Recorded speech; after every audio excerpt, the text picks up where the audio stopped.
ఆక్రమణకు గురైన అజంజాహి మిల్ కార్మిక భవన స్థలంపై మాజీ ఎమ్మెల్సీ కొండా మురళి కార్మికుల పక్షాన స్వచ్ఛందంగా మాట్లాడినందుకు బీజేపీ రాష్ట్ర నాయకులు ఎర్రబెల్లి ప్రదీప్ కృతజ్ఞతలు తెలిపారు. ఈ సందర్భంగా ప్రదీప్ రావు మాట్లాడుతూ 70 సంవత్సరాల చరిత్ర గల అజంజాహి మిల్ కార్మిక భవన స్థలంలో అక్రమ నిర్మాణాలకు ప్రభుత్వ అధికారులు అనుమతులను ఎలా ఇచ్చారని, దీనికి సహకరించిన ప్రతి ఒక్కరిపై చట్టపరమైన చర్యలు తీసుకోవాలని, ఆక్రమణకు గురైన స్థలంలో కార్మిక భవనాన్ని పునర్నిర్మించడానికి 3-4 రోజుల్లో నిధులు కేటాయించి శంకుస్థాపన చేయాలని ప్రదీప్ రావు డిమాండ్ చేశారు. రాబోయే ఆస్తులను ప్రభుత్వ ఆస్తులను కాపాడుకునే విధంగా నేను నా రిక్వెస్ట్ ఏంటంటే ధైర్యం ఉండాలని చెప్పి నేను అడుగుతా ఉన్నా. ఎంత ధైర్యం ఉండాలి? 60-70 సంవత్సరాల పేరు మీద మీరు పరిరక్షిస్తామని చెప్పి అంటా ఉన్నారు. ప్రభుత్వం ఇవాళ పేజీలు మీరు అడ్వర్టైజ్మెంట్ ఇచ్చుకున్నారు. అధికార ఉన్న వాటిని పరిరక్షించుకునే ఒక బాధ్యత కార్పొరేషన్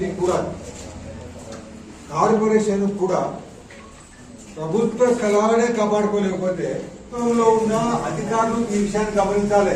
మీరు పొద్దున సస్పెండ్ అయినవారు మీరు సస్పెండ్ అవుతారు, మమ్మల్ని సస్పెండ్ ఎప్పటికైనా మురళి గారు తన తప్పును అర్థం చేసుకొని వాలంటరీగా వచ్చి ఇది మళ్ళా కార్మికులకు చెందే విధంగా చేస్తా అనుకుంటాను.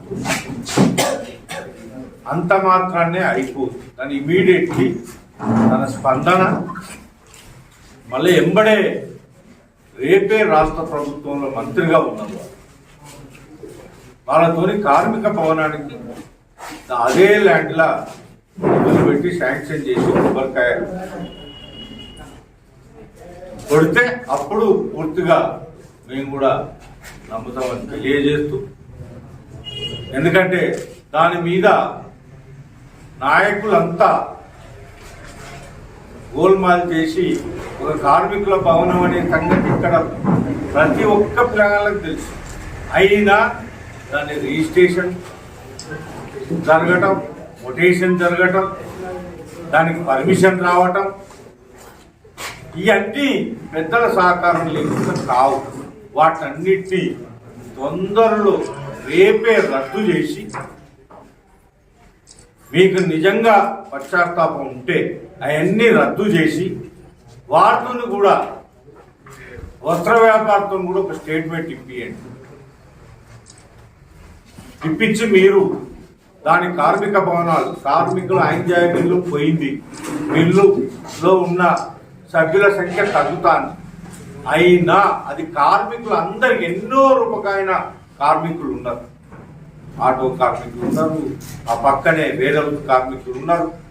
ఎంతో మంది కార్మికులకు ఉపయోగపడేటట్టుగా ఒక మంచి భవనాన్ని తీర్చిదిద్ది దాని వరంగల్కు ఇప్పటికైనా మీరు న్యాయం చేయాలని మనస్ఫూర్తిగా మీ ద్వారా మేము కోరుకుంటున్నాం.